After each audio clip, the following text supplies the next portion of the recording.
Bab 1051. Diloyang dan Dicenggong telah meninggal, dan berita itu menyebar ke seluruh sekte seolah-olah sekte itu tiba-tiba memiliki sepasang sayap. Tuan muda ketiga dan kelima telah meninggal. Lelucon apa yang kau mainkan? Apakah kau tidak takut dihukum mati? Aku tidak bercanda. Tuan muda ketiga meninggal mendadak saat berkultivasi. Mungkin dia terlalu tidak sabar dan meninggal karena penyimpangan kultivasi. Adapun tuan muda kelima, dia bunuh diri pada puncak kultivasi tuan muda sebelumnya. Kau yakin bukan seorang pembunuh yang menyusup ke sekte kita? Ini terlalu kebetulan. Kita berada di ambang perang, namun hal seperti ini terjadi. Apakah ini pertanda sesuatu? Orang-orang di sekte itu sudah gelisah, dan dengan kejadian ini, semua orang menjadi semakin cemas. Pada saat itu, jenazah Diloyang dan Dicenggong dibawa ke aula utama. Banyak tetua hadir karena mereka penasaran dengan apa yang telah terjadi. Dilang duduk di kursi utama. Dengan wajah muram, ia berkata, "Para tetua, mohon perhatikan. Apa sebenarnya yang terjadi? Dua saudara saya meninggal pada saat yang bersamaan." Para tetua mendekati mayat-mayat itu dengan diam-diam dan mencoba mencari tahu sesuatu dari mayat-mayat tersebut. Sayangnya, mereka gagal menemukan apapun, dan mereka menggelengkan kepala dengan bingung. Menurut pengawal Diloyang, dia terlalu tidak sabar dalam kultivasi dan meninggal karena penyimpangan kultivasi.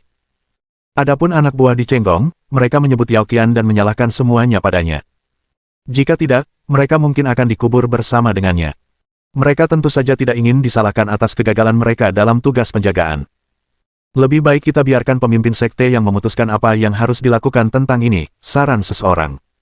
Sebagian besar orang yang hadir setuju. Mereka semua merasa bahwa seseorang yang penting diperlukan untuk memberikan keputusan akhir, dan ini merupakan indikasi jelas kurangnya prestise Dilang. Cukup. Diam.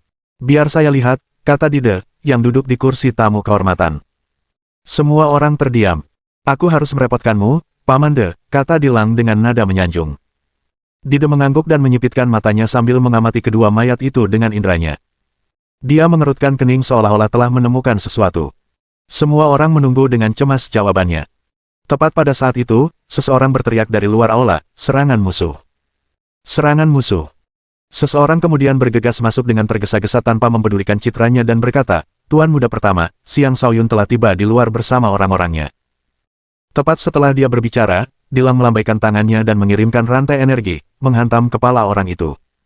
"Kau begitu gugup padahal tugasmu hanya membuat laporan. Sungguh memalukan bagi sekte Di," kata Dilang. Jarang sekali melihatnya bersikap seteguh ini.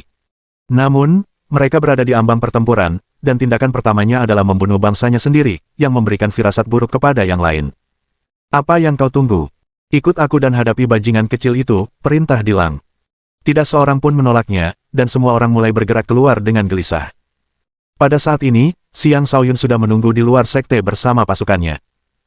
Selain Ye Chaomu dan 13 elangnya, ia juga ditemani oleh Tuo Bawaner, si Tuan Nakal, Gong Qinyin, Xia Liuhui, Du Xuan Hao, dan yang lainnya. Raja Api Merah juga mengikutinya dari kegelapan, dan anggota geng tengkorak juga hadir untuk memperkuat pasukannya. Kelompoknya berjumlah sekitar 300 orang. Setiap orang cukup kuat untuk melawan 10 lawan, dan kekuatan pasukannya tidak boleh diremehkan. Di mata sekte Di, mereka adalah pasukan yang sangat kecil dan menyedihkan. Bahkan, sekte tersebut menjadi jauh lebih tenang setelah melihat ukuran pasukan musuh. Xiang Shaoyun berniat menunggangi Mani ke medan perang, tetapi Little White bersikeras menjadi tunggangannya. Mani tentu saja tidak berani menentang Little White, karena Little White adalah seorang raja iblis sekaligus harimau putih. Duduk di atas si putih kecil dalam wujud binatangnya, Xiang Shaoyun tampak gagah dan berwibawa, sementara si putih kecil tampak agung dan tangguh. Mereka adalah pasangan yang sangat menarik perhatian. "Di Batian, enyahlah dari sini. Karena mencuri milikku, hari ini aku akan memenggal kepalamu dan menggunakannya untuk menenangkan arwah anggota sekte Ziling yang telah mati," suara Xiang Shaoyun menggema di seluruh sekte. Saat itu, Dilang keluar bersama lebih dari 1000 anggota sekte Di. Ia mengenakan topi berbulu di kepalanya, menunggangi Jiao Merah tua sambil memegang tombak merah. Ia meraung, "Xiang Shaoyun, ayahku mengampunimu saat itu karena usiamu yang masih muda. Tak kusangka kau tak mengenal penyesalan dan kembali menggigit tangan yang telah memberimu makan. Hari ini adalah hari kematianmu." Pasukan sekte Di mengambil posisi dan menyerbu pasukan Xiang Shaoyun dengan momentum yang kuat. Xiang Shaoyun mengabaikan Dilang dan menatap anggota sekte Di sambil berkata, "Aku yakin beberapa dari kalian pasti pernah bertarung bersama ayahku di masa lalu. Dia tidak pernah memperlakukan kalian dengan buruk. Ketika dia menghilang, bagaimana mungkin kalian memberontak melawannya? Di mana hati nurani kalian? Mereka yang menyerah hari ini akan terhindar dari kematian. Semua yang tetap keras kepala akan dibunuh tanpa ampun. Bajingan kecil, berhenti mengoceh omong kosong. Apa kau berani melawanku? Aku akan langsung memenggal kepalamu, tantang Dilang, ingin membuktikan kemampuannya. Seseorang di sisinya buru-buru menasihati, Tuan Muda, pertama-tama, tidak perlu mengambil risiko. Kita bisa langsung menyerang mereka dan menghabisi mereka. Hapus ibumu. Kami bersedia mendukung Tuan Muda dalam merebut kembali sekte ini. Anjing tua di Batian harus dibunuh, teriak seseorang dari sekte di sebelum menyerang orang-orang di sekitarnya. Beberapa orang yang tidak sempat bereaksi langsung terbunuh. Selanjutnya, beberapa orang lagi dari barisan mereka mulai menyerang anggota sekte di juga. Kegembiraan muncul di wajah Xiang Shaoyun ketika melihat itu, tetapi kegembiraan itu segera digantikan oleh kemarahan. Anggota sekte di bukanlah orang yang mudah dikalahkan. Mereka yang berbalik melawan mereka langsung ditindas dan dibunuh. Mereka yang setia kepada sekte dia akan mati. Bunuh, perintah Xiang Shaoyun, tak ingin membuang waktu lagi. Dilang mengacungkan tombaknya dan meraung, bunuh mereka semua. Aku sendiri yang akan menghadapi Xiang Shaoyun. Lalu ia menyerang Xiang Shaoyun dengan jiao merahnya. Ia hanya berani menantang Xiang Shaoyun karena ia meremehkan Xiang Shaoyun sebagai kultivator alam fondasi jiwa tingkat pertama. Jika ia bisa langsung membunuh Xiang Shaoyun, pertempuran itu pada dasarnya akan dimenangkannya. Baiklah. Aku akan membiarkan di Batian menikmati perasaan kehilangan putra lagi, kata Xiang Shaoyun sambil menerjang maju dengan Little White. Pertempuran besar pun meletus. Bab 1052. Pertempuran besar pun dimulai, dan langit di atas sekte di seketika diselimuti energi berbagai warna.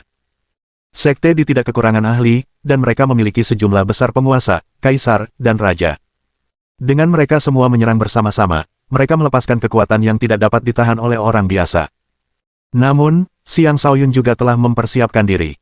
Ia membawa serta kura-kura, katak, Yao Jiao Jiao, biksu tersenyum, kaki perusak surga, penjudi jelek, dan Du Sheng. Mereka semua adalah ahli alam fondasi jiwa yang sangat kuat.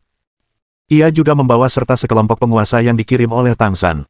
Dengan demikian, jumlah penguasa di pihaknya sebenarnya sebanding dengan pihak sekte di. Bahkan, dalam hal kemampuan bertempur, pihaknya memiliki keunggulan. Mengenai jumlah kaisar dan raja, pihak Xiang Shaoyun jelas berada dalam posisi yang kurang menguntungkan. Namun, dalam medan perang sebesar ini, kaisar dan raja hanyalah pasukan cadangan, sehingga mereka mungkin bahkan tidak mendapat kesempatan untuk bertarung. Faktor penentu sebenarnya dalam pertempuran ini tetaplah bentrokan antara kultivator alam pertempuran surga. Dida adalah orang pertama yang bergegas keluar dari sisi Sekte Di. Sekte Di merupakan bagian penting dari rencana klannya untuk meninggalkan pengasingan. Dia tidak akan membiarkan kecelakaan apapun terjadi. Ketika dia melepaskan auranya, orang-orang di sekitarnya langsung berhenti melakukan apa yang sedang mereka lakukan, tidak berani bertindak membabi buta saat dia ada di sekitar. Ayo, biarkan kultivator alam pertempuran surga bertarung duluan. Kalau tidak, pertempuran ini hanya akan berlarut-larut, kata Dide. Kau benar. Ayo, biarkan aku memenggal kepalamu, kata Raja Api Merah sambil melangkah keluar. Kita lihat saja apakah kau benar-benar mampu melakukannya. Datang dan terimalah kematianmu, kata Dide sebelum melayang ke langit. Raja Api Merah secara alami mengikutinya. Dia tidak akan gentar menghadapi pertarungan, karena itu akan menurunkan moral pihaknya. Bagi kultivator di level mereka tidak lagi bisa bertarung di darat karena pertempuran mereka akan terlalu merusak. Mereka bisa dengan mudah melukai orang-orang mereka sendiri secara tidak sengaja selama pertarungan sengit. Karena itu, mereka hanya mampu bertarung dengan seluruh kekuatan mereka di udara. Apakah kau punya kultivator alam pertempuran surga lainnya yang bisa bersenang-senang denganku? Seorang kultivator alam pertempuran surga lain dari sekte di melangkah maju dan bertanya. Ia tampak biasa saja, dan aura maupun kehadirannya tidak tampak mengesankan. Namun, saat ia melangkah maju, sikapnya berubah total. Sosoknya menjadi menjulang tinggi, kehadirannya begitu menekan sehingga tak seorang pun berani menatap langsung ke matanya. Biar aku yang menanganinya, kata Li Juetian. Seperti dua orang sebelum mereka terbang ke langit untuk bertempur. Selanjutnya, dua Sein lagi keluar dari sekte Di, sangat mengejutkan Xiang Shaoyun. Umumnya, ketika sebuah organisasi tingkat 7 memperoleh lebih dari 2 Sein dalam jajarannya, mereka akan memenuhi syarat untuk menjadi organisasi tingkat 8. Dahulu, Xiang Yangzan dan Di Batian adalah dua orang suci dari sekte tersebut. Mereka juga memiliki orang suci ketiga, tetapi orang suci ketiga itu adalah loyalis Xiang Yangzan yang dibunuh oleh Di Batian selama pemberontakan. Semua orang suci ini adalah orang-orang yang kemudian direkrut oleh Di Batian. Xiang Shaoyun tidak pernah membayangkan bahwa di Batian benar-benar dapat merekrut begitu banyak ahli yang cakap. Seharusnya orang tahu bahwa setiap ahli alam pertempuran surga adalah seseorang yang dapat menguasai wilayah yang luas selama yang mereka inginkan. Masing-masing dari mereka sangat angkuh dan tidak akan mudah tunduk kepada siapapun. Xiang Shaoyun mendapati dirinya memiliki rasa hormat yang jauh lebih besar kepada di Batian karena telah merekrut begitu banyak ahli alam pertempuran surga. Ia tak kuasa menahan diri untuk bertanya pada dirinya sendiri dengan ragu, apakah mereka para ahli dari klan Di? Namun sebenarnya, selain Di yang berasal dari klan Di, para Saint lainnya semuanya direkrut oleh Di Batian. Xiang Shaoyun, bagaimana kau akan melawan kami? Kemarilah dan terima kematianmu, kata Dilang dengan angkuh. Saat itu, Ye Chaomu berkata dengan nada mengejek, tidak lebih dari dua sampah tak berguna. Kakek Chen, bagaimana kalau kau saja yang menghadapi mereka berdua? Tidak masalah, jawab kakek Chen sambil melangkah keluar dan memusatkan auranya pada kedua Saint yang saling berlawanan. Aura yang dipancarkannya seketika mengubah ekspresi keduanya. Mereka tidak berani lengah terhadapnya, dan langsung melesat ke langit. Kakek Chen mengikuti mereka dari dekat. Dengan demikian, sekte dikeluar dari alam pertempuran surga para orang suci. Tentu saja, Dilang percaya bahwa Xiang Shaoyun juga kehabisan Saint, jadi dia memprovokasi lagi, Xiang Shaoyun, mereka akan membutuhkan waktu untuk menyelesaikan pertempuran mereka. Mengapa kita berdua tidak bertarung sementara itu? Ayo, lawan aku, kata Xiang Shaoyun sambil menunggangi si putih kecil. Mereka sudah hampir bertarung, dan mereka hanya diinterupsi oleh para Saint. Sekarang, mereka akhirnya bisa bertarung sepuas hati. Xiang Shaoyun masih memiliki Saint seperti si bocah tua, nenek Luo, dan iblis tua di sisinya. Namun, dia tidak ingin segera mengirim mereka keluar. Kemenangan seperti itu akan terlalu mudah dan tidak masuk akal. Bagaimanapun, ketiga orang itu tidak akan bergerak dengan mudah. Masing-masing dari mereka memiliki seseorang yang mereka jaga, dan itulah tugas mereka yang sebenarnya. Karena telah diputuskan bahwa para pemimpin akan saling bertarung, yang lain berdiri di samping dan bertindak sebagai penonton. Orang-orang sekte diyakin akan kemenangan Dilang. Lagi pula, semua orang dapat melihat bahwa ia memiliki tingkat kultivasi yang lebih tinggi. Adapun mereka yang berada di pihak Xiang Shaoyun, mereka juga yakin bahwa Xiang Shaoyun akan menang. Terlepas dari itu, tidak akan lama lagi pertempuran akan menunjukkan hasilnya. Dilang memiliki niat bertempur yang mengesankan saat ia menyerbu keluar dengan jiao merahnya dan tombak merah tua di tangan. Xiang Shaoyun, yang duduk di atas si kecil putih, tidak gentar saat ia menghadapi Dilang secara langsung. Beberapa orang dari sekte Di mengenali si kecil putih, dan mereka sangat takjub. Xiang Shaoyun tidak mungkin menunggangi harimau putih, binatang buas iblis tingkat atas, kan? Sepertinya memang begitu. Atau mungkin itu hanya harimau berbulu putih. Bagaimana harimau putih bisa ditemukan dengan begitu mudah? Menurut legenda, mereka sudah lama punah. Benar. Mungkin itu adalah iblis harimau biasa dengan sedikit darah harimau putih. Tidak masalah. Tuan muda pertama pasti akan menang. Xiang Shaoyun terlalu lemah dan terlalu berniat mencari kematian. Dilang sangat bersemangat untuk memamerkan kekuatannya. Setelah menyerbu keluar, dia adalah orang pertama yang menyerang. Sebuah jiao merah melesat keluar dari tombaknya dan menelan Xiang Shaoyun dalam kobaran api yang dahsyat. Dia adalah kultivator alam fondasi jiwa tingkat 3 sejati, dan kekuatannya tidak boleh diremehkan. Mereka yang tidak memiliki tingkat kultivasi serupa akan kesulitan melawannya. Xiang Shaoyun tidak menunjukkan rasa takut. Dia sudah bisa mengabaikan serangan tingkat ini ketika masih menjadi kaisar, apalagi sekarang dia adalah seorang penguasa. Xiang Shaoyun menerjang maju dan dengan santai mencakar ke depan, mengeluarkan cakar berapi dan merobek jiao itu menjadi beberapa bagian. Dia melakukannya dengan begitu mudah sehingga seolah-olah dia sedang merobek selembar kertas. Sebelum Dilang sempat bereaksi, Xiang Shaoyun sudah berada di hadapannya. Cakar lainnya melesat ke arah Dilang. Seorang ahli dari sekte Di berteriak dengan cemas, "Tuan muda pertama, hati-hati." Dia bergegas maju untuk mencoba membantu Dilang, tetapi kura-kura itu menghentikannya. Mencoba membantunya. Jangan terburu-buru. Kura-kura itu menghantamkan tinjunya ke arahnya, membuat ahli itu terlempar dengan lengan patah. Tanpa bantuan dari luar, Dilang tidak mampu melawan cakar Xiang Shaoyun. Luka berdarah terlukis di wajah dan dadanya, dan dia meraung kesakitan. "Biarkan aku membunuh putra kelima di Batian di sini," kata Xiang Shaoyun dengan niat membunuh yang kuat. Dia mengulurkan tangan dan mengirimkan cakar berapi ke arah tenggorokan Dilang, mencoba mematahkan leher Dilang. Bab 1053. Tepat ketika serangan Xiang Shaoyun hampir mencapai Dilang, seseorang dari sekte Di berubah menjadi badai dahsyat dan menyerang Xiang Shaoyun. Jelas sekali bahwa pendatang baru itu adalah seseorang yang ahli dalam kecepatan. Tidak seorang pun dari pihak Xiang Shaoyun dapat menghentikannya tepat waktu, dan mereka hanya bisa menyaksikan saat dia menghentikan serangan Xiang Shaoyun. Aku akan membunuhmu duluan, seru kultivator angin itu dengan niat membunuh yang kuat, mengambil kesempatan untuk membunuh Xiang Shaoyun. Badai yang ia ciptakan sangat dahsyat, mencapai tingkat alam fondasi jiwa tahap ke-9. Tampaknya ia akan mampu dengan mudah melenyapkan Xiang Shaoyun. Kakak laki-laki, menantu laki-laki suci, seru Ye Chaomu dan Tuoba Waner dengan cemas. Karena sangat takut sesuatu akan terjadi pada Xiang Shaoyun, mereka menyerbu maju dengan gegabah. Gong Qingyin terlalu lemah untuk maju, jadi dia hanya bisa tinggal di belakang dan terus khawatir. Namun, Xiang Shaoyun bukanlah orang yang mudah dikalahkan. Dia melepaskan domain jiwa neter dan menjebak Dilang serta kultivator angin itu. Setelah memasuki domain jiwa neter, badai orang itu melemah secara signifikan, dan rantai-rantai itu melesat keluar dan menghancurkan badai itu sepenuhnya. Dia dan Dilang berseru kaget, tempat apa ini? Kuburanmu, jawab Xiang Shaoyun. Sejumlah rantai melesat dari segala arah dan menyerang keduanya. Ini gawat. Pertama, Tuan Muda, kita harus pergi, kata kultivator angin itu sambil mencoba melarikan diri bersama Dilang. Namun pada titik ini, rune hantu telah menerima perintah untuk menyerang. Serangan jiwa mereka datang dari mana-mana, dan serangan itu tidak berwujud dan tak terhentikan. Bahkan seorang ahli alam fondasi jiwa tingkat puncak pun akan kesulitan melawan mereka. Serangan jiwa memaksa ahli alam fondasi jiwa tingkat puncak untuk fokus melindungi jiwanya sendiri, dan dia tidak lagi peduli dengan Dilang. Dilang panik, dan akhirnya diikat oleh rantai Xiang Shaoyun. Bajingan kecil, lepaskan aku, atau ayahku tidak akan mengampunimu, teriak Dilang dengan panik.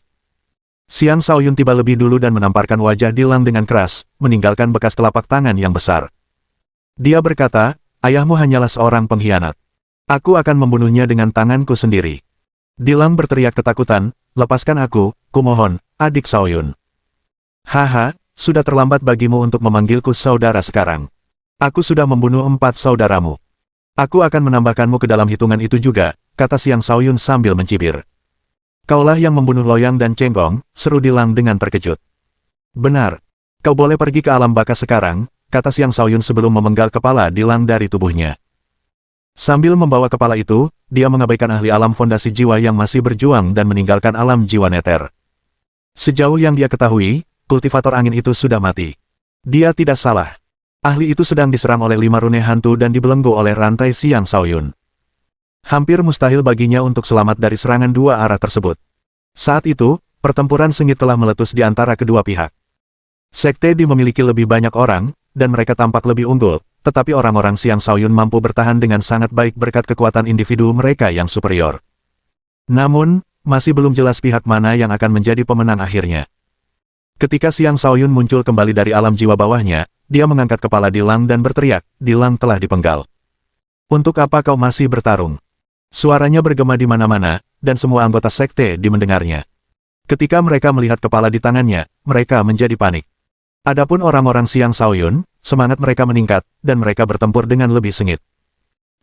Kura-kura, katak, kelima penjahat, dan ke-13 elang semuanya adalah ahli yang luar biasa. Tidak ada orang biasa yang mampu menahan kekuatan mereka. Hantu pemangsa bahkan lebih menakutkan daripada mereka. Setelah menerima buah jiwa suci dari Xiang Shaoyun, dia telah mencapai alam fondasi jiwa tahap akhir. Dengan bantuan iblis darahnya, dia sangat ganas dalam pertempuran, menanamkan rasa takut pada semua orang yang menghadapinya. Iblis darah adalah spesies yang telah punah dan dikenal sebagai ras pembawa malapetaka. Mereka mampu memusnahkan banyak ras hanya dengan keberadaan mereka. Itu adalah ras yang tidak ingin dihadapi oleh siapapun. Mereka tidak bisa dibunuh atau dihancurkan, dan mereka bisa menembus semua pertahanan. Darah adalah satu-satunya yang mereka butuhkan untuk terus-menerus menciptakan klon. Ini adalah ras yang mengerikan. Dengan mengendalikan iblis darah, hantu pemangsa menyebarkan kehancuran ke segala arah. Dia terus-menerus melahap darah untuk meningkatkan kekuatan iblis darah, membuat semua anggota Sekte Di yang menghadapinya ketakutan dan mundur. Adapun si putih kecil, dia memimpin para penguasa iblis yang dibawanya dan bertempur di medan perang, memperlihatkan kehebatan ofensif luar biasa dari makhluk-makhluk iblis tersebut, sesuatu yang tidak mungkin bisa ditandingi oleh manusia manapun. Tuoba Waner juga menunjukkan kekuatannya yang luar biasa untuk pertama kalinya. Dia adalah kultivator alam fondasi jiwa tingkat 4 dengan kekuatan yang setara bahkan dengan kultivator alam fondasi jiwa tingkat 6. Adapun Ye Chaomu, dia sama kuatnya dengan Xiang Shaoyun. Dia bisa bertarung melawan lawan yang jauh lebih kuat darinya, dan sepasang matanya bagaikan malaikat maut. Siapapun yang terkena serangan matanya akan langsung tewas. Secara keseluruhan, Sekte Di memiliki jumlah anggota yang banyak dan tampak mengesankan, tetapi hampir semua anggotanya tidak berguna. Pihak Xiang Shaoyun memiliki jumlah anggota yang lebih sedikit, tetapi setiap orang adalah petarung luar biasa yang tak terhentikan di medan perang. Kemunculan Xiang Shaoyun dengan kepala Dilang di tangannya adalah pukulan terakhir yang menghancurkan moral Sekte Di. Tuan muda pertama telah meninggal. Kita harus mundur. Jika pemimpin sekte terus bersembunyi, kita akan benar-benar tak berdaya. Mundur ke dalam sekte dan hadapi musuh dengan formasi besar. Mereka terlalu kuat. Kita tidak punya cara untuk menghentikan mereka. Jika ini terus berlanjut, kita semua akan mati. Mundur, mundur. Kita butuh bantuan. Dengan demikian, pasukan sekte Di mundur. Orang-orang Xiang Shaoyun tentu saja tidak akan melewatkan kesempatan ini untuk membunuh musuh yang mundur. Mereka mengejar mereka dengan ganas. Namun, pasukan baru dengan cepat muncul dari sekte tersebut dan menghalangi kemajuan mereka. Kelompok baru ini adalah pasukan utama sekte yang dipimpin oleh putra keempat Di Batian, Di Nuo, dan putra keenamnya, Di Youguang. Adapun putra kedua, ia saat ini berada di luar sekte. Putra ketujuh, Di Tong, masih berlatih di Akademi Naga Phoenix. Putra kedelapan, Di Sang, dan putra kesembilan, Di Lin, telah lama dibunuh oleh Xiang Shaoyun.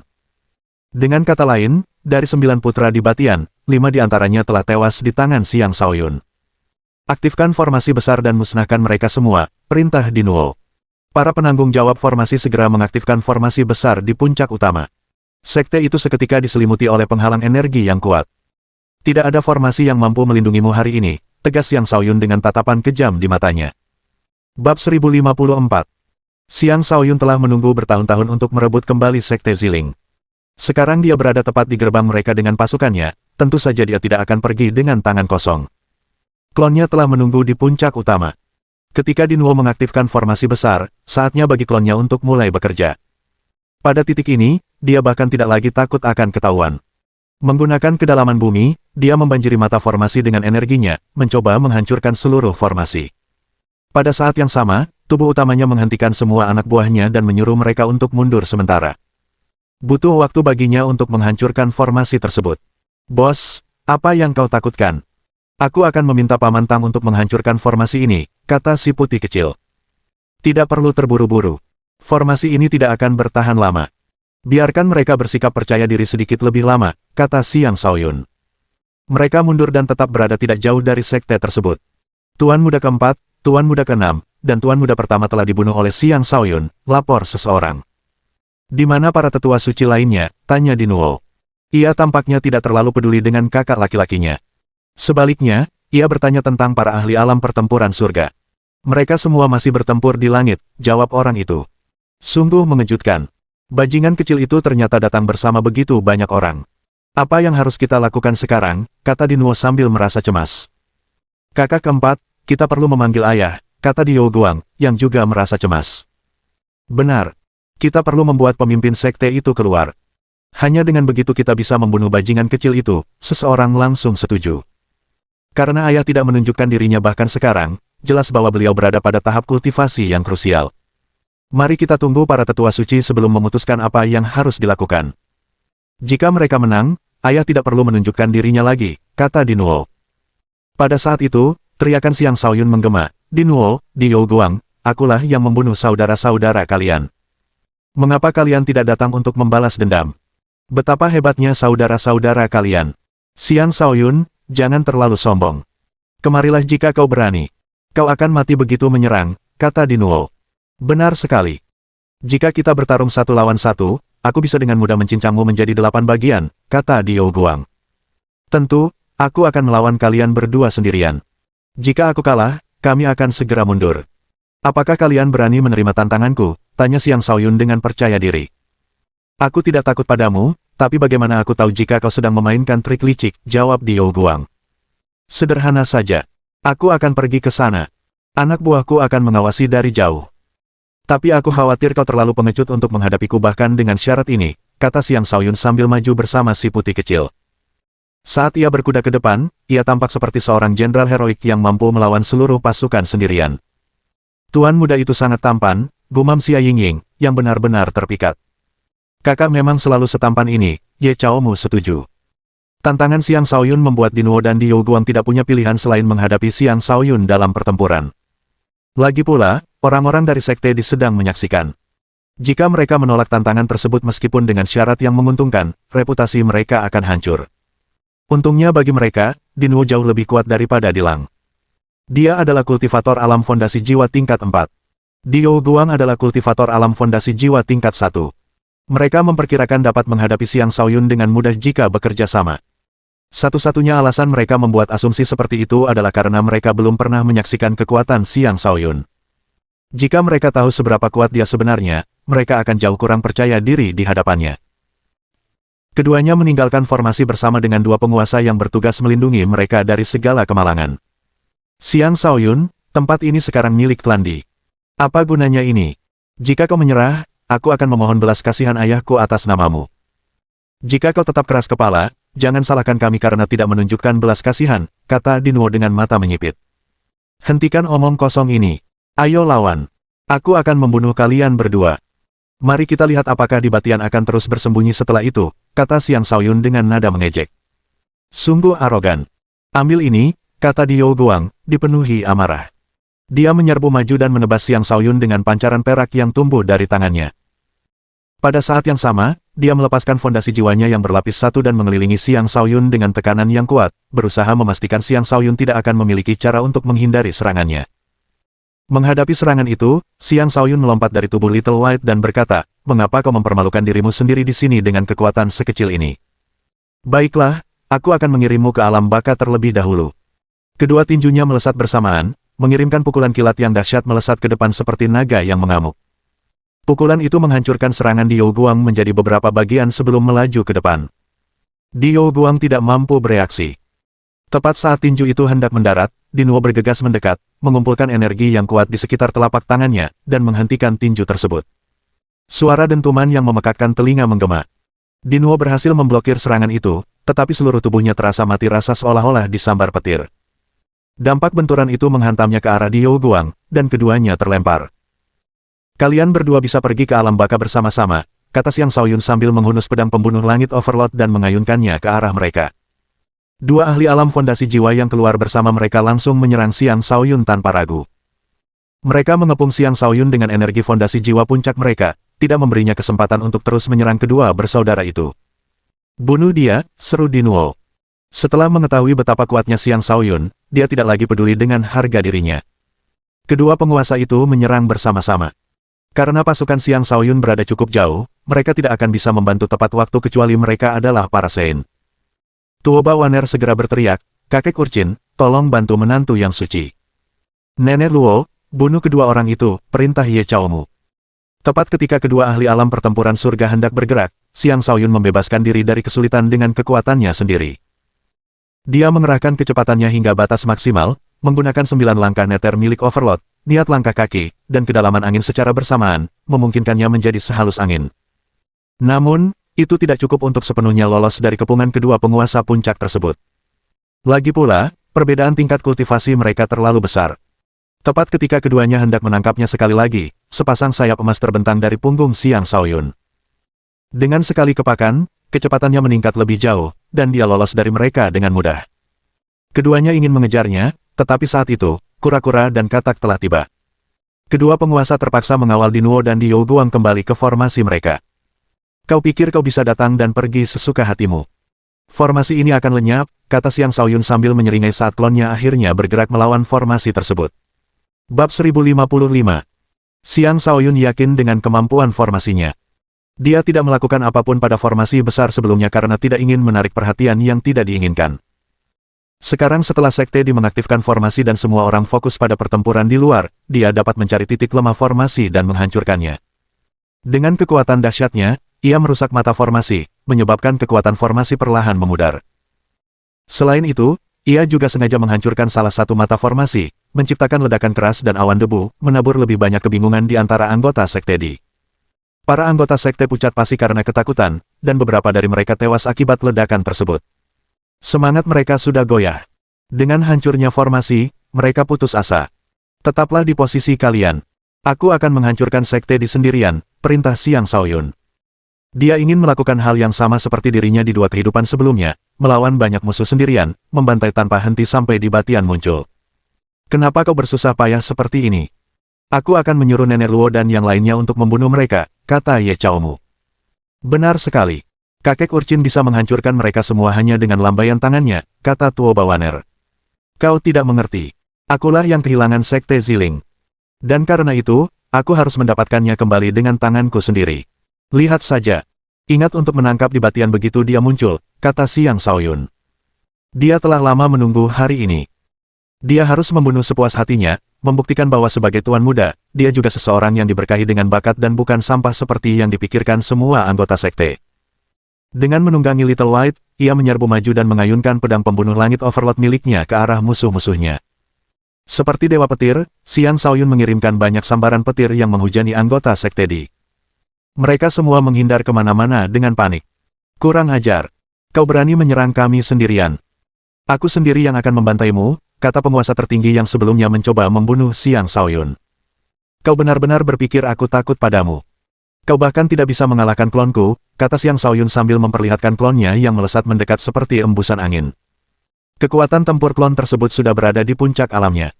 Dia menggunakan kekuatan angin dan menciptakan badai besar, menebar kehancuran di sekitarnya. Penguasa puncak itu seketika kehilangan keseimbangan dan terseret ke dalam badai. Sang penguasa adalah seseorang yang telah mencapai tingkat kultivasi yang tinggi, jadi dia juga bukan lawan yang mudah dikalahkan. Di tengah badai, dia melepaskan fondasi jiwa 9 lapisnya dan mencoba menekan badai dengan seluruh kekuatannya.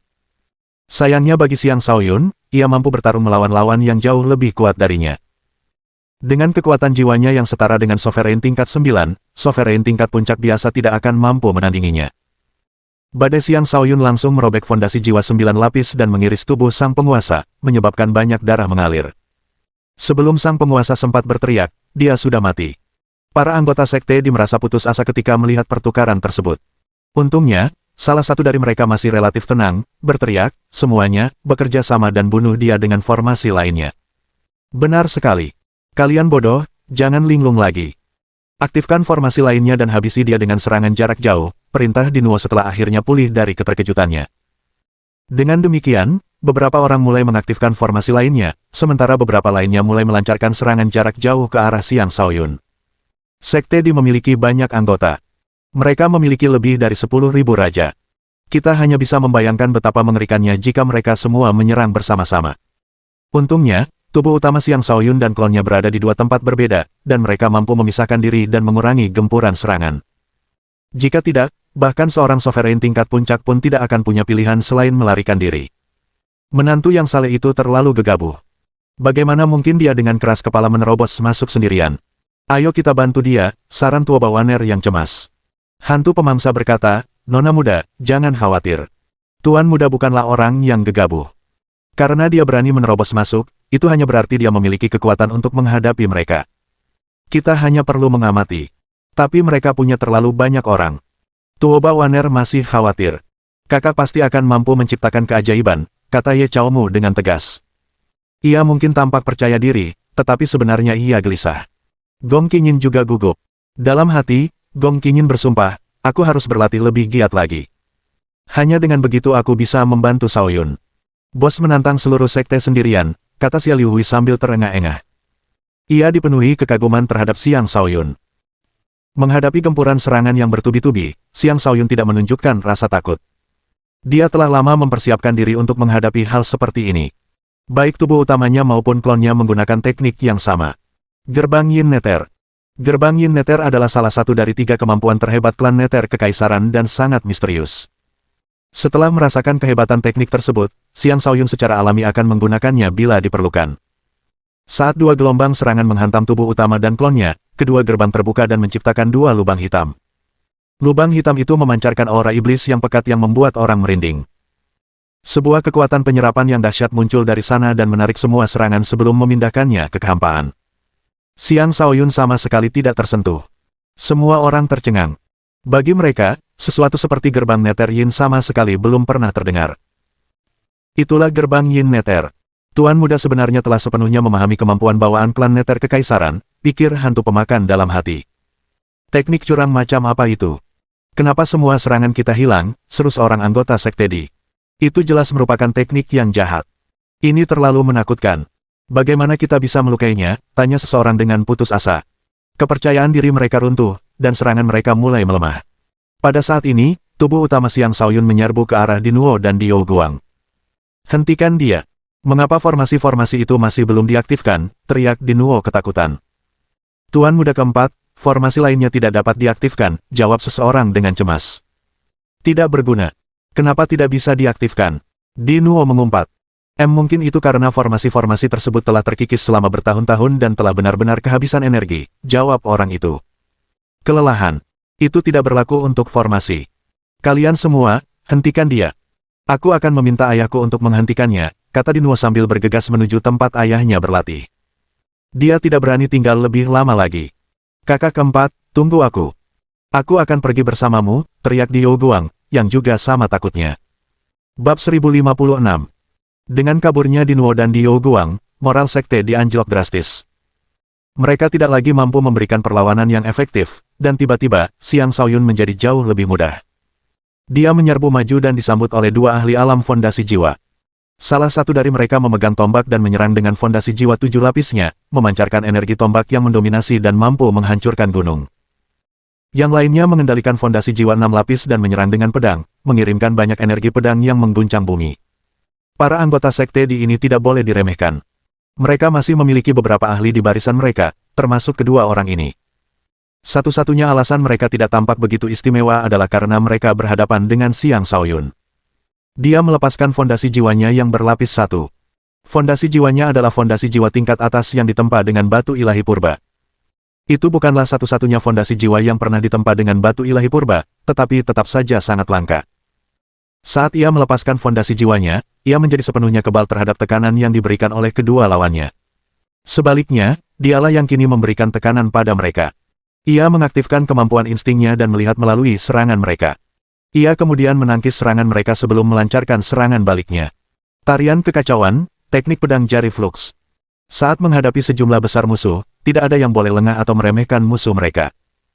Oleh karena itu, sangat penting baginya untuk mencoba membunuh dengan setiap serangan yang dilancarkannya. Havok dan memungkinkan Xiang Shaoyun untuk membaca gerakan lawannya, dan dianggap sebagai teknik taktis. Dengan menggunakan teknik pedang jari flux, ia mampu menyerang bagian vital kedua lawannya sebelum mereka dapat melakukan apapun. Energi flux Golton menembus pertahanan mereka sebelum maju ke arah mereka. Salah satu dari mereka menghindar karena waktu reaksinya yang lebih cepat, sementara yang lain sedikit lebih lambat dan tubuhnya berlubang berdarah. Sensasi menyengat langsung menyerang seluruh tubuh yang terakhir, menyebabkannya meraung seperti babi yang disembelih. Xiang Shaoyun maju mendekati orang yang terluka dan menebas kepala serta fondasi jiwa orang itu dengan pedang jari yang dibentuknya. Dia menyerang dengan cepat, dan lawannya bahkan tidak sempat bereaksi sebelum kepalanya dipenggal dan fondasi jiwanya terbelah. Orang lain itu memanfaatkan kesempatan tersebut untuk mengirimkan fondasi jiwanya yang berlapis 7 untuk menghantam Xiang Shaoyun sambil mengayunkan tombaknya. Pecahan liar. Pakar itu menyerang dengan mempertaruhkan nyawanya. Dalam serangan ini, salah satu dari mereka, dia atau Xiang Shaoyun, akan mati. Xiang Shaoyun dapat merasakan lawannya mengunci target padanya. Dia langsung melepaskan kekuatan fondasi jiwanya, menghancurkan fondasi jiwa 7 lapis dengan fondasi jiwa 1 lapisnya. Lawannya sesaat tertegun, memberinya kesempatan untuk bergerak ke belakang lawannya dengan pergeseran hantu. Kemudian dia menebas ke bawah dengan pedang jarinya. Semburan darah membubung ke udara saat seorang penguasa lainnya tewas. Orang-orang lainnya begitu terkejut sehingga mereka bahkan lupa untuk menyerang. Sebaliknya, mereka mulai berlari ke segala arah, hanya menyisakan sejumlah kecil orang untuk bekerja sama melawan Xiang Shaoyun. Xiang Shaoyun melepaskan domain jiwa neter dan membunuh sekelompok orang lainnya. Dia seperti dewa kematian, mesin pembunuh yang tak terhentikan. Sementara itu, klonnya menghadapi perlawanan yang jauh lebih kuat. Lagi pula, klon itu jauh lebih kuat. Sebanyak 8 penguasa bergabung melawan klonnya. Kedelapan penguasa ini adalah petarung ahli dan berpengalaman dalam pertempuran tim. Mereka bekerja sama membentuk formasi kecil saat mereka mencoba melenyapkan Xiang Shaoyun dengan formasi tersebut. Formasi 8 trigram miniatur.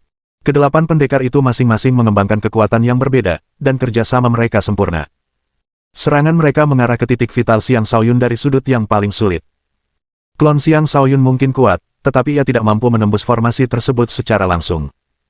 Lebih buruk lagi, klon tersebut sebenarnya tidak mampu menggunakan domain jiwa neter dan hanya bisa mengandalkan kekuatan tempurnya. Dia mengerahkan kemampuan instingnya hingga batas maksimal dan tanpa henti menghindari serangan dari celah-celah kecil yang ditemukannya. 6 lapisan gold plate membungkusnya dengan erat, dan dia untuk sementara tidak terluka. Formasi ini terlalu kuat. Masing-masing dari mereka dapat terus berganti posisi dan menyerang dengan teknik yang terus berubah. Serangan mereka juga datang dari segala arah, sehingga hampir mustahil untuk dihindari, pikir Xiang Shaoyun. Jika aku ingin menghancurkan formasi ini, aku harus menghentikannya terlebih dahulu sebelum membunuh mereka satu persatu. Dengan pikiran itu, dia memusatkan energinya ke dantiannya dan seketika mengeluarkan raungan harimau. Mengaum. Ia tampak telah berubah menjadi harimau putih sungguhan, memenuhi sekitarnya dengan kehadiran agung penguasa binatang buas. Raungan yang memekakkan telinga menggema di telinga semua orang. Kedelapan ahli alam fondasi jiwa memiliki tingkat kultivasi yang berbeda. Beberapa hampir tidak mampu menahan raungan itu, sementara beberapa lainnya benar-benar terstunet olehnya. Dan itu memberi Xiang Shaoyun celah yang dia cari. Penyegelan musuh. Dia melepaskan teknik ciptaannya sendiri yang kedua dan sepenuhnya memblokir pergerakan lawannya, tidak memberi mereka kesempatan untuk melancarkan serangan. Ketidakharmonisan Flame Water. 2 energi astral yang berbeda dilepaskan. 2 naga melesat keluar, 1 merah dan 1 biru, dan mereka saling melilit saat melepaskan serangan dahsyat yang langsung membunuh 2 musuh. Amukan emas. Xiang Shaoyun kemudian melancarkan serangan beruntun, melepaskan 2 energi astral tambahan sebelum mengirimkannya ke para penguasa di sekitarnya. Para penguasa tentu saja tidak akan tinggal diam dan menunggu kematian mereka. Salah satu dari mereka berteriak, aktifkan formasi 6 berkat. Orang yang berbicara mungkin cepat bereaksi, tetapi dia tidak cukup cepat untuk Xiang Shaoyun. Yang lain terbunuh bahkan sebelum mereka sempat membangun formasi. Mereka menjadi semakin ketakutan. Orang yang sama berteriak lagi, pembentukan jemaat 5 bintang. Namun tepat saat dia mengatakan itu, Xiang Shaoyun tiba di samping orang lain dan menghancurkan kepalanya hingga berkeping-keping. Darah menyembur ke wajah Xiang Shaoyun, membuatnya merah padam. Dia tampak seperti dewa pembantaian yang tak terhentikan.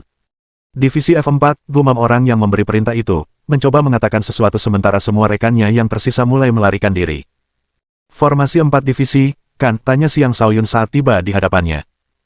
Tidak, formasi 4 divisi negatif, jawabnya jujur sambil gemetar ketakutan. Nama yang bagus. Semoga beristirahat dengan tenang, kata Xiang Shaoyun sambil mengangguk. Tepat ketika Xiang Shaoyun hendak membunuhnya, orang itu berlutut dan memohon ampunan, Tuan Muda, mohon ampuni saya. Saya bersedia melayani Anda dengan kesetiaan yang tak tergoyahkan. Dia adalah seorang ahli alam fondasi jiwa tingkat 8. Tetapi bahkan orang seperti dia hanya bisa berlutut dan memohon belas kasihan di hadapan Xiang Shaoyun. Terlihat jelas bahwa Xiang Shaoyun telah tumbuh menjadi individu yang sangat kuat. Tentu, mereka yang menyerah akan diampuni, kata Xiang Shaoyun sambil menyeringai. Suaranya menggema, menusuk langsung ke hati setiap orang yang hadir, membuat mereka goyah. Jika bahkan tetua mereka berlutut dan memohon belas kasihan, mengapa mereka harus terus melawan? Tepat ketika beberapa orang hendak menyerah, sebuah suara yang mengintimidasi terdengar, jangan terlalu sombong, Xiang Shaoyun. Aku akan memenggal kepalamu. Bab 1057. Sekitar selusin orang bergegas mendekat dari kejauhan. Pemimpinnya adalah seorang pria botak bertubuh kekar. Ia tinggi dan tegap, dan otot-ototnya tampak sangat kuat. Ia menunggangi seekor kerbau besar, dan ia memegang sekop emas sambil memancarkan aura yang menindas. Dia adalah seorang ahli alam fondasi jiwa tingkat puncak, dan di sampingnya ada 3 pria botak lainnya. Mereka semua berpakaian seperti biksu, dan masing-masing memancarkan aura yang sama kuatnya.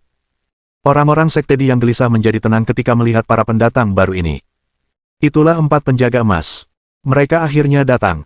Sepertinya pemimpin sekte telah meninggalkan pengasingan. Ini bagus sekali. 4 penjaga emas adalah penguasa terkuat di sekte ini. Dengan kehadiran mereka, Xiang Shaoyun tidak akan bisa bersikap sombong untuk waktu yang lama. Kita tidak perlu khawatir lagi. Selama pemimpin sekte itu muncul, semuanya akan baik-baik saja. Jangan terlalu senang. Pemimpin sekte masih belum terlihat. Tetap waspada untuk saat ini. Xiang Shaoyun juga tahu siapa pendatang baru itu. Wajahnya muram saat dia berkata, jadi kalian bajingan. Kemarilah dan matilah. Keempat orang itu awalnya bukanlah anggota sekte Ziling.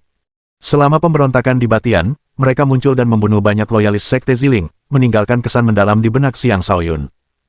Dulu, kami membiarkanmu lolos karena kami terlalu sibuk berurusan dengan para bajingan tua yang setia kepada sekte Ziling. Karena kau berani kembali, kami akan mengakhiri ini untuk selamanya, kata pemimpin itu sambil menyeringai kejam dan mengusap kepalanya yang botak. Keempat pria botak itu adalah biksu yang telah meninggalkan Buddhisme. Mereka sekarang menjadi penjaga terkuat sekte Di dan dikenal sebagai 4 penjaga emas. Mereka masing-masing disebut emas pertama, emas kedua, emas ketiga, dan emas keempat. Ini adalah nama-nama yang mereka gunakan untuk menggantikan nama Buddhis mereka. Keempatnya adalah ahli alam fondasi jiwa tingkat puncak, dan tak satu pun dari mereka adalah kultivator alam fondasi jiwa biasa. Mereka adalah petarung tangguh yang mampu melawan mereka yang berada di atas tingkatan mereka. Kultivator biasa dengan tingkat kultivasi yang sama tidak dapat dibandingkan dengan mereka. Hentikan omong kosong ini. Kalian berempat bisa berkumpul. Aku akan membalaskan dendam atas kematian paman dan para seniorku, kata Xiang Shaoyun, matanya berkobar penuh amarah. Adegan-adegan tragis selama pemberontakan muncul kembali dalam benaknya satu demi satu. Keempatnya telah membunuh semua senior yang tetap setia kepada ayahnya. Ia tidak menginginkan apapun selain membantai keempatnya. Haha, tuan ini bisa mencubitmu sampai mati hanya dengan satu tangan, kata Fastgold sambil tertawa terbahak-bahak. Bos, biarkan aku yang mengurusnya. Kau bisa ambil yang lain dan hancurkan yang lainnya, tawar Fastgold. Tentu. Silakan, jawab Fastgold setuju. Mereka jelas meremehkan Xiang Shaoyun. Tetapi karena Xiang Shaoyun tidak ingin mengampuni siapapun di antara mereka, dia mengirimkan gelombang energi yang kuat menerjang ke arah mereka. Energinya menyebar ke segala arah dan membentuk badai yang mengerikan, menyebabkan ekspresi para pendatang baru berubah. Fastgold kaya akan pengalaman bertempur, dan dia tidak akan memberi Xiang Shaoyun waktu untuk mengumpulkan lebih banyak kekuatan. Karena itu, dia menyerbu maju dan segera menyerang dengan sekop. Akan langsung terlihat jelas ketika seorang ahli sejati bergerak. Bahkan sebelum fondasi jiwanya keluar, dia sudah meledak dengan kekuatan yang jauh melampaui sovereign puncak biasa. Xiang Shaoyun tidak menunjukkan rasa takut dan menghadapinya secara langsung, melemparkan tinju emas yang ganas ke depan. Pukulan penghancur langit yang tak tertandingi. Emas itu berkilauan terang saat kepalan tangan itu melayangkan pukulan dahsyat yang mampu menembus langit itu sendiri. Xiang Shaoyun siap membunuh, dan dia tidak akan memberi mereka kesempatan. Tinju emasnya menghantam sekop dan menghantam ke arah emas keempat. Fastgold sangat terkejut. Dia tidak menyangka Xiang Shaoyun sekuat itu. Dia menyadari bahwa dia tidak akan mampu menghindari serangan Xiang Shaoyun, jadi dia buru-buru melepaskan fondasi jiwa 9 lapisnya. Roh dan energinya menjadi satu saat dia mengumpulkan semua kekuatannya untuk menghadapi pukulan yang datang.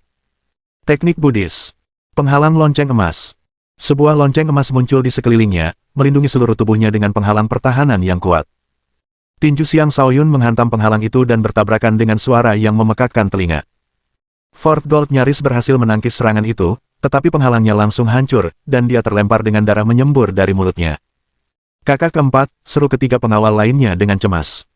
Dua di antara mereka bergegas menuju kakak keempat untuk membantunya sementara kakak pertama menyerang Xiang Shaoyun.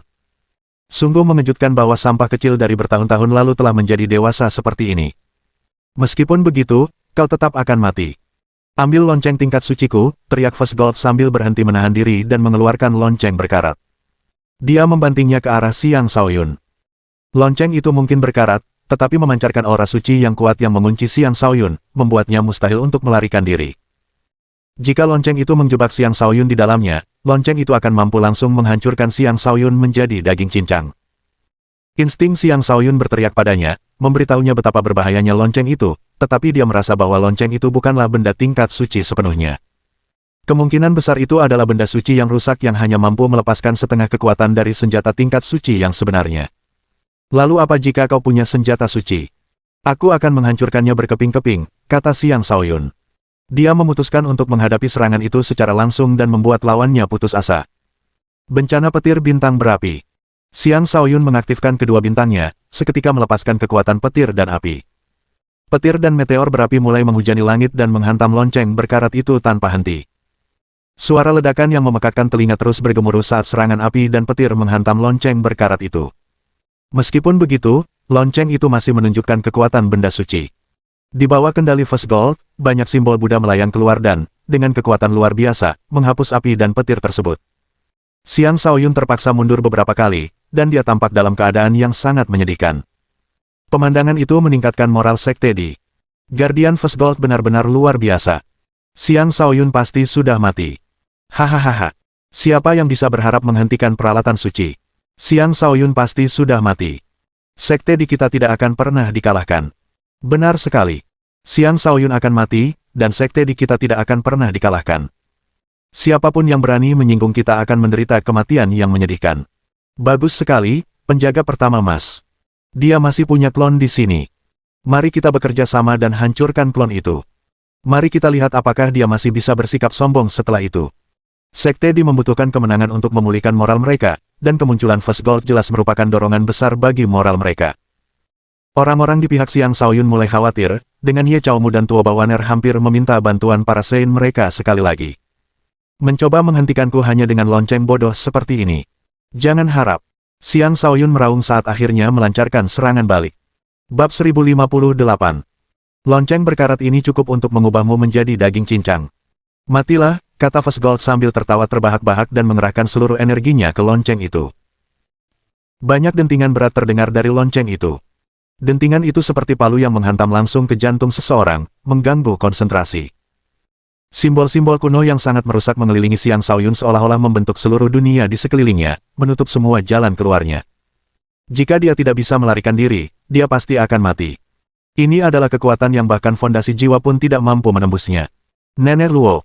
Ye Chaomu berteriak cemas. Di belakangnya, Nenek Luo bertanya dengan hormat, "Nona muda, apakah Anda ingin saya bertindak sekarang?" "Ya, apa yang kau tunggu? Aku tidak ingin sesuatu terjadi pada kakak," kata Ye Chaomu. "Jangan khawatir, Nona muda. Tuan muda akan baik-baik saja. Jika kau ikut campur, dia tidak akan senang," bujuk hantu pemangsa. "Apakah kau sepercaya diri itu?" tanya Ye Chaomu. "Tuan muda mampu melakukan apa saja," kata hantu pemakan dengan tatapan penuh pemujaan di matanya. Tepat setelah dia mengatakan itu, suara ledakan terdengar dari kejauhan. Banyak kepalan tangan bercahaya yang tampak seperti bintang bergerak menghantam simbol-simbol kuno dan menghancurkannya berkeping-keping. Kepalan tangan itu didukung oleh 9 energi berbeda, memancarkan kekuatan luar biasa yang membuat lonceng itu terbang jauh. First Gold bahkan tidak mampu menstabilkan lonceng itu karena ia menderita serangan balik dahsyat yang merobek telapak tangannya saat mencoba menangkapnya. Seperti iblis yang dilepaskan dari sangkar, Xiang Shaoyun menerjang maju dan melayangkan pukulan-pukulan keras ke depan, menghancurkan segala sesuatu di jalannya. First Gold dihantam oleh tekanan yang sangat kuat. Namun, dia bukanlah orang yang mudah menyerah. Sekop yang dipegangnya mulai memancarkan aura yang kuat yang, dikombinasikan dengan fondasi jiwa 9 lapisnya, membentuk Buddha Iblis kuno. Aura Buddha Iblis itu menerjang ke arah Xiang Shaoyun. Konfrontasi ini ibarat bentrokan antara seorang anak surgawi dan seorang Buddha Iblis. Anak surgawi itu memiliki kekuatan tempur yang tak terbatas dan dapat menghancurkan segalanya dengan kekuatan bintang yang runtuh. Buddha Iblis itu berulang kali dipaksa mundur, dan darah berhamburan di mana-mana. Ketiga penjaga lainnya tak tahan lagi hanya menonton dan ikut menyerang. Medan pertempuran yang sengit pun terbentuk. Berbagai energi yang berbeda bertabrakan berulang kali, menghancurkan lanskap di sekitarnya dengan gelombang kejut yang dihasilkan. Para anggota sekte melarikan diri dalam keadaan panik. Beberapa di antaranya tidak sempat melarikan diri dan langsung tewas. Kehancuran ini adalah akibat dari kegagalan formasi. Tanpa formasi, sekte tersebut tidak memiliki cara untuk melawan serangan balasan yang mengerikan. Bahkan ketika bertarung 1 lawan 4, Xiang Shaoyun masih unggul. Namun, dia tidak bisa langsung menyingkirkan mereka. Karena mereka adalah yang terkuat dari para penguasa sekte Di, mereka harus cukup mampu untuk dipercaya dengan tanggung jawab yang telah diberikan di Batian kepada mereka. Semua orang keliru mengira bahwa tubuh utama Xiang Shaoyun adalah klon, sehingga banyak anggota sekte Di biasa menyerang tubuh utamanya. Selain para ahli alam fondasi jiwa, bahkan kaisar pun ikut menyerang tubuh utamanya, mengepungnya dengan rentetan serangan yang terus-menerus. Xiang Shaoyun kini mampu menggunakan gerbang Yin Nethernya berulang kali. Dia bukan lagi kaisar yang sama seperti dulu. Dia sekarang adalah seorang ahli alam fondasi jiwa dengan cadangan energi yang kuat yang dapat menopang penggunaan kemampuan yang membutuhkan banyak energi. Namun, gerbang Yin Nether saja tidak cukup baginya untuk membunuh lebih banyak musuh. Dia memanfaatkan kecepatannya untuk menerobos ke tengah-tengah musuhnya dan melepaskan tirai kegelapan ke arah mereka, menghalangi pandangan mereka. Dalam kegelapan, Xiang Shaoyun berubah menjadi seorang pembunuh, memenggal kepala dimanapun dia pergi, mewarnai sekitarnya dengan darah. Banyak kultivator alam fondasi jiwa mencoba untuk mengurungnya dengan fondasi jiwa mereka, tetapi semuanya gagal. Dengan pedang suci bercahaya, Xiang Shaoyun menebas jalannya menembus segalanya, membunuh 1 kultivator alam fondasi jiwa demi 1 kultivator lainnya. Sekte Di menderita kerugian besar dalam hal para ahli tingkat atas mereka. Serangan gabungan mereka berubah menjadi pembantaian, membuat mereka benar-benar putus asa. Puluhan kaisar telah terbunuh hingga saat ini, dan jumlah raja yang tewas terlalu banyak untuk dihitung. Si putih kecil juga menyerang bersama Xiang Shaoyun. Saat dia melepaskan kekuatan penguasa semua binatang buas, dia dengan kejam meninggalkan satu mayat berdarah demi satu di belakangnya. Tuan muda, mohon ampuni kami. Kami bersedia menyerah. Akhirnya seseorang mulai memohon belas kasihan. Begitu seseorang mulai memohon, yang lain pun goyah dan akhirnya berlutut serta menjatuhkan senjata mereka sambil memohon, tolong ampuni kami. Kami bersedia melayani Tuan muda dengan kesetiaan penuh. Lebih dari 100 orang menyerah secara bersamaan, dan momentum yang telah dikumpulkan First Gold untuk sekte tersebut langsung runtuh. Pengaturan Xiang Shaoyun memainkan peran besar dalam meraih kemenangan secepat itu. Pertama, dia membunuh Di Loyang dan Di Chenggong. Selanjutnya, dia membunuh Di Lang. Dia juga menghancurkan semua formasi mereka, dan akhirnya melepaskan kekuatan tempurnya yang dahsyat yang benar-benar menghancurkan kepercayaan diri mereka. Yang terpenting, di Batian masih belum terlihat alasan utama orang-orang menyerah. Mereka yang menyerah akan diampuni. Bunuh mereka yang masih menolak untuk menyerah. Xiang Shaoyun membuat pernyataan tegas. Kami bersedia mengabdi kepada Tuan muda dengan segenap kemampuan kami. Kami telah menangkap Dinuo dan Diou Guang untuk Anda, kata Old Inter dan Old Summer, yang selama ini bersikap tenang. Mereka saat ini sedang terbang dari tempat yang tidak jauh dengan Dinuo dan Diou Guang di tangan mereka. Dinuo dan Diou Guang diliputi rasa takut. Mereka terus-menerus mengutuk Old Summer dan Old Inter, tetapi itu tidak ada gunanya sekarang. Xiang Shaoyun, suruh mereka membebaskan kami, atau kau akan menderita kematian yang mengerikan, kata Dinuo. Kata-kata yang sangat besar. Musim dingin tua, penggal kepalanya dari tubuhnya, perintah Xiang Shaoyun dengan kilatan kejam di matanya. Tidak, ampuni aku. Kumohon, kumohon. Dinuo mulai berteriak, dan ia mengencingi dirinya sendiri karena ketakutan. Sayangnya, tangisannya sia-sia. Musim dingin yang tua mengeksekusinya tanpa ragu-ragu. Tidak. Xiang Shaoyun, dasar iblis. Kau akan mati dengan cara yang mengerikan, teriak Diou Guang. Setelah menyaksikan kakak laki-lakinya dibunuh di depan matanya, ia mulai menangis ketakutan. Hehe, pernahkah terlintas di benakmu untuk mengampuni paman dan para seniorku ketika klan Dimu membunuh mereka selama pemberontakan? Tanya Xiang Shaoyun dengan nada mengejek. Aku orang baik, dan aku tidak akan menyiksamu. Patua musim panas, beri dia kematian yang cepat. Old Summer bersiap untuk melaksanakan perintah tanpa ragu-ragu. Namun pada saat itu, aura mengerikan menyembur keluar seperti badai merah dan menghantam Old Inter dan Old Summer. Dalam sekejap mata, kedua kultivator alam fondasi jiwa tingkat akhir itu hancur berkeping-keping. Di Batian, teriak Xiang Shaoyun sambil mundur dengan kecepatan penuh, bulu kuduknya berdiri. Bab 1059. Di Batian akhirnya menampakkan dirinya. Saat dia muncul, Nenek Luo dan si tua nakal, yang berdiri di samping Ye Chaomu dan Tuo Bawaner, mulai memancarkan aura alam pertempuran surga yang kuat saat mereka menyeret klon dan tubuh utama Xiang Shaoyun kembali ke arah mereka. Klon Xiang Shaoyun unggul melawan 4 penjaga emas, membunuh salah satu dari mereka. Seandainya di Batian sedikit lebih lambat, Xiang Shaoyun bisa saja membunuh keempatnya. Di Batian melepaskan tekanan yang sangat kuat kepada semua orang, mengungkapkan tingkat kultivasinya di alam pertempuran surga tahap 6. Ia memiliki pembawaan seorang raja dari segala raja, dan ekspresinya menunjukkan sikap meremehkan seluruh dunia. Semua anggota sekte bersujud kepadanya sambil berseru, kami dengan hormat menyambut kembalinya pemimpin sekte dari pengasingan. Suara mereka yang lantang menggema di area tersebut, menunjukkan kekuatan dahsyat sekte Di Batian tidak muncul sendirian. Di belakangnya ada 2 orang lain, keduanya kultivator alam pertempuran surga. Salah satunya adalah seorang lelaki tua, dan yang lainnya adalah seorang wanita cantik parubaya. Mereka juga memancarkan aura yang kuat. Tak seorang pun menduga bahwa Di Batian masih memiliki para ahli seperti itu di sisinya. Di Batian membawa Diou Guang kembali ke sisinya. Kemarahan terpancar di wajahnya yang terpelajar saat ia menatap Xiang Shaoyun dan berkata, keponakanku tersayang, kau benar-benar kembali untuk mengorbankan hidupmu. Hehe, bagaimana mungkin aku mati sebelum membunuhmu, kata Xiang Shaoyun sambil mencibir. Pria di hadapannya itu adalah seseorang yang telah mencuri semua yang telah dibangun ayahnya, membunuh banyak orang yang setia kepada sekte tersebut, dan mengusirnya seperti anjing liar. Ini adalah dendam yang tidak pernah ia lupakan. Sepertinya lidahmu menjadi tajam selama 10 tahun kita tidak bertemu. Sayangnya, bahkan jika ayahmu yang telah meninggal kembali sekarang, dia tidak akan bisa mengubah kenyataan bahwa sekte Ziling sekarang adalah sekte kata Di Batian. Aku selalu bisa menerima apa yang telah kita kehilangan, tetapi bisakah kau mendapatkan kembali putra-putramu yang telah meninggal, jawab Xiang Shaoyun dengan tegas.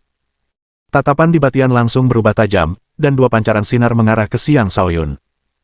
Seorang ayah dan anak pasti memiliki semacam ikatan satu sama lain, dan dia telah merasakan betapa banyak putranya yang telah meninggal. Tindakan Xiang Shaoyun yang mengorek bekas lukanya sama saja dengan menamparkan wajahnya. Dia sangat ingin membunuh Xiang Shaoyun saat itu juga. Xiang Shaoyun merasakan sakit yang tajam menyerang matanya saat kekuatan yang tak terbendung mendekatinya, memberinya sensasi bahwa dirinya adalah seekor serangga. Saat itu, si bocah tua beraksi. Dia muncul kembali di hadapan Xiang Shaoyun dan berteriak, berusaha menindas menantu suci kami. Ayo, biarkan orang tua ini bermain denganmu. Setelah mengatakan itu, dia langsung menyerang Di Batian. Dalam sekejap mata, dia tiba di hadapan Di Batian dan menusuk mata Di Batian. Si bocah tua menyerang dengan kecepatan kilat. Tidak seorang pun di bawah alam suci yang mampu melihat bagaimana dia tiba di hadapan Di Batian, apalagi melihat serangannya. Di Batian tetap tak bergerak, sementara lelaki tua di sampingnya menerjang maju dan mengayunkan kakinya ke arah si tua urchin.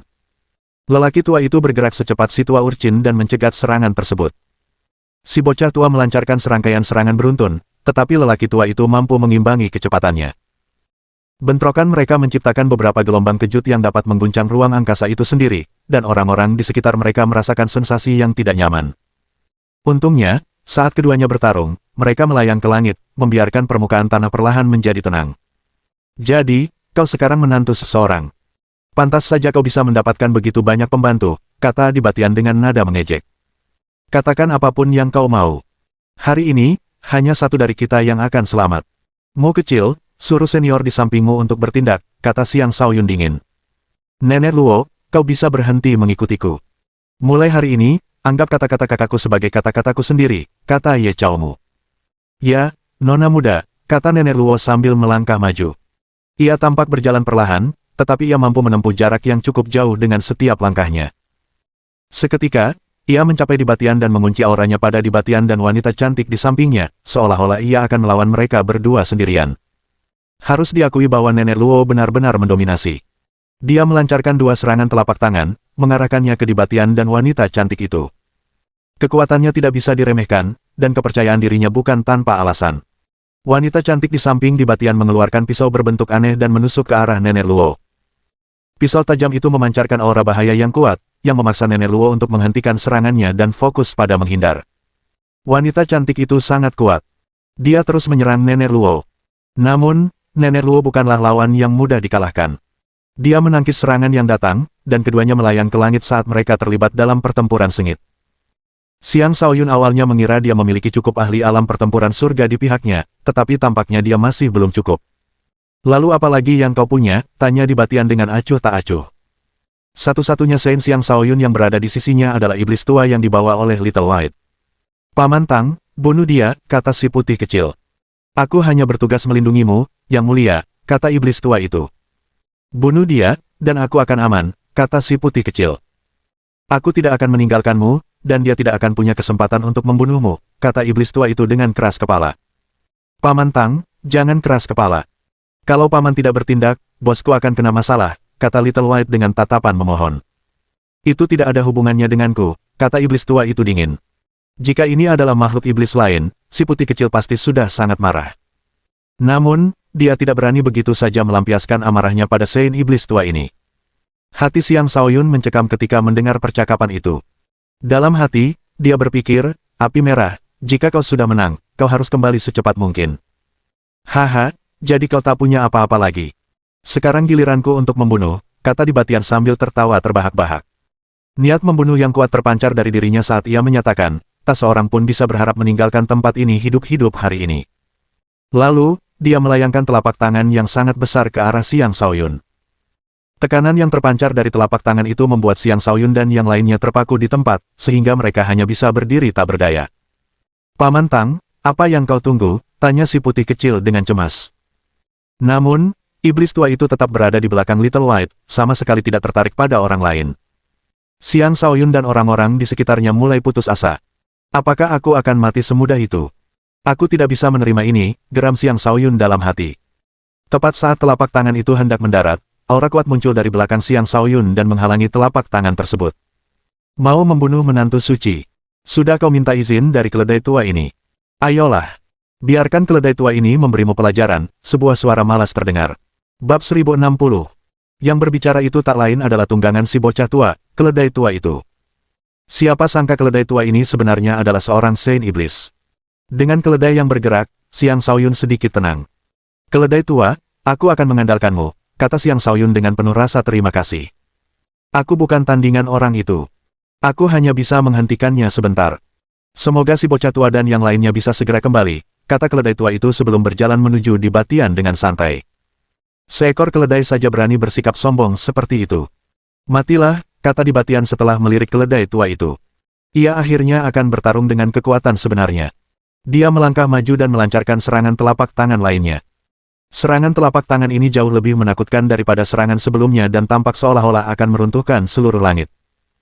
Keledai tua itu berputar dan menghadap di Batian dengan bagian belakangnya sebelum menendang dengan kuku belakangnya, membentuk energi kuku yang melesat langsung ke energi telapak tangan di Batian. Kedua serangan itu bertabrakan, menciptakan ledakan yang mengguncang dunia. Gelombang kejut yang mengerikan menyebar keluar, menekan semua orang dengan tekanan yang kuat. Mereka yang lebih lemah langsung terlempar oleh gelombang kejut tersebut. Kelompok Xiang Shaoyun terpaksa mundur berulang kali sambil menunggu pertempuran antar para Sein berakhir. Keledai tua itu mencoba memimpin di Batian ke langit, tetapi alih-alih mengikuti keledai itu, ia malah menunjuk ke arah beberapa formasi sebelum mengirimkan serangan telapak tangan ke arah tertentu, seolah-olah telah menghancurkan sesuatu dengan serangan telapak tangan itu. Dia mencibir dan berkata, aktifkan formasi. Tidak seorang pun boleh melangkah keluar dari sekte ini. Saksikan saja dan nikmati pesta yang akan disiapkan oleh pemimpin sekte ini untuk kalian. Formasi di dalam sekte diaktifkan sekali lagi, seketika mengelilingi sekte tersebut dengan penghalang pertahanan yang berkilau dan kokoh. Semua yang telah dilakukan Xiang Shaoyun terhadap formasi tersebut menjadi tidak efektif berkat di Batian. Para anggota sekte ditampak lega, dan mereka bahkan mulai bersorak. Aku tahu pemimpin sekte itu tidak akan menyerah pada kita. Kita sekarang aman. Para pengkhianat yang penuh kebencian itu harus dibunuh semuanya. Kita tidak boleh memberi mereka kesempatan untuk menyakiti siapapun di antara kita lagi. Xiang Shaoyun, semuanya sudah berakhir untukmu. Pemimpin sekte akan meraih kemenangan. Tunggu, lihat ke sana. Ada sesuatu lagi yang datang, dan apapun itu terasa jauh lebih menakutkan. Di puncak sebuah gunung di luar sekte itu terdapat semacam segel yang telah dihancurkan oleh di Batian. Beberapa makhluk mengerikan keluar dari segel yang rusak itu. Kelompok Xiang Shaoyun juga melihat ke arah sana, dan tak lama kemudian, ekspresi keterkejutan yang luar biasa muncul di wajah mereka. Sejumlah sosok kekar menyerbu keluar dari segel tersebut. Aura yang terasa sangat jahat menyelimuti lingkungan sekitar mereka, dan raungan bergema di sekeliling mereka. Itu para iblis. Kenapa mereka ada di sini? Jumlah mereka setidaknya ada beberapa ratus, seru Duoji dengan cemas. Para pendatang baru itu tak lain adalah pasukan iblis. Ada kera iblis, tikus iblis, manusia iblis, dan segala macam iblis di antara mereka. Mereka dipimpin oleh dua Sein iblis, dan mereka memiliki sejumlah besar penguasa iblis di antara barisan mereka. Sisanya adalah kaisar iblis, dan tak satu pun dari mereka yang lebih lemah dari alam kaisar iblis. Di Batian sebenarnya telah menyembunyikan pasukan iblis di sini. Harus diakui bahwa ambisinya benar-benar tidak mengenal batas. Mereka mungkin boneka iblis, tetapi mereka belum sepenuhnya terbebas dari sifat jahat mereka. Kita tidak boleh lengah terhadap mereka, kata hantu pemangsa. Mereka datang. Bunuh sesuka hatimu. Semuanya, jaga keselamatan, kata Xiang Shaoyun. Paman Tang, jika kau masih tidak bertindak, aku akan bunuh diri tepat di depanmu, Little White mulai mengancam iblis tua itu. Aku akan membunuh kedua santo iblis itu untukmu. Tidak ada yang lain, kata iblis tua itu setelah ragu-ragu sejenak. Kalau begitu, aku akan mengandalkanmu, kata si putih kecil dengan gembira. Selanjutnya, iblis tua itu menyerang kedua Sein iblis. Iblis tua itu menyerang dengan cara yang lugas. Alih-alih membawa para Sein iblis ke langit, ia mengayunkan lengannya, yang menyerupai pedang tajam, ke arah kedua iblis tersebut. Kedua Sein iblis itu melawan dengan segenap kekuatan mereka, tetapi mereka tetap tercabik-cabik. Dari betapa mudahnya iblis tua itu membunuh kedua Sein iblis tersebut, orang hanya bisa membayangkan betapa kuatnya dia. Setelah membunuh kedua Sein iblis tua itu dengan cepat kembali ke sisi Little White seolah-olah tidak terjadi apa-apa. Tindakannya menenangkan orang-orang di sisi Xiang Shaoyun, dan tekanan yang mereka rasakan berkurang. Bunuh. Pasukan boneka iblis ini tidak lagi berbahaya, kata Xiang Shaoyun sambil tubuh utamanya dan klonnya menyerang para iblis. Tubuh utamanya memegang pedang suci bercahaya dan menggunakan teknik pedang langit mempesona saat ia membantai boneka-boneka iblis. Klonnya pun tidak bertarung dengan tangan kosong. Menggunakan cakram, ia menebar malapetaka di mana-mana. Dengan menunggangi kucing bermata hijau, Ye Chaomu menggunakan mata iblis ilahinya dan menunjukkan kemampuan bertarung yang tidak kalah hebat dari Xiang Shaoyun. Yang lain juga bertarung dengan kekuatan penuh, tidak berani menahan diri. Boneka-boneka iblis itu sangat gagah berani dan bukan lawan yang mudah seperti anggota sekte di yang mereka hadapi sebelumnya. Dengan demikian, pertempuran sengit meletus antara kedua pihak. Rasanya mustahil mereka bisa mengakhiri pertempuran dalam waktu singkat dan tanpa korban jiwa.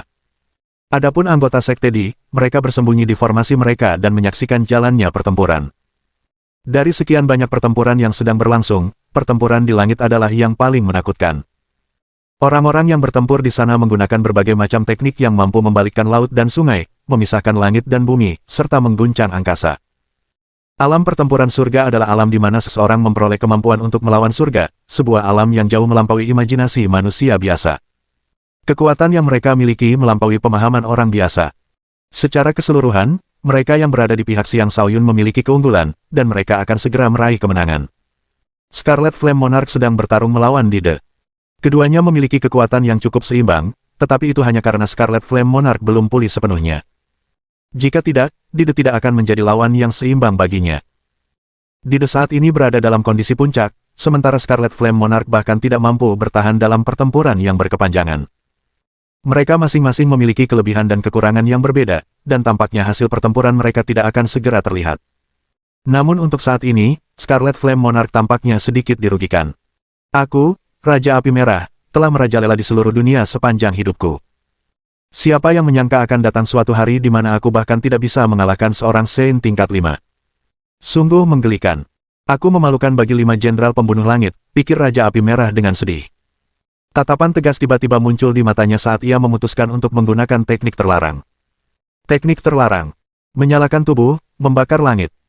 Dia berubah menjadi kompor yang menyala-nyala, menutup sebagian ruang di udara saat dia membakar Dide dengan nyala api yang dahsyat. Dia menggunakan tubuhnya sendiri sebagai bahan bakar untuk membakar Dide. Ini adalah teknik terlarang yang akan membahayakan lawannya dan dirinya sendiri. Mohon dukungan dari omom ante-ante sekalian, buat subscribe atau sharekan novel Mimin ke Facebook kalian, agar channel Mimin bisa terus berkembang. Dengan begitu, Mimin bisa lebih semangat untuk up novel seru lain ke depannya. Buat teman-teman yang sudah subscribe dan sharekan novel Mimin, Mimin ucapkan terima kasih sebanyak-banyaknya. Sekiranya teman-teman menghadapi masalah video diputar dalam bahasa Inggris, coba tukar kepada bahasa Indonesia original melalui cara ini. Semasa mendengarkan, pencet tombol setting di atas kanan video, pilih audio track dan tukar bahasa.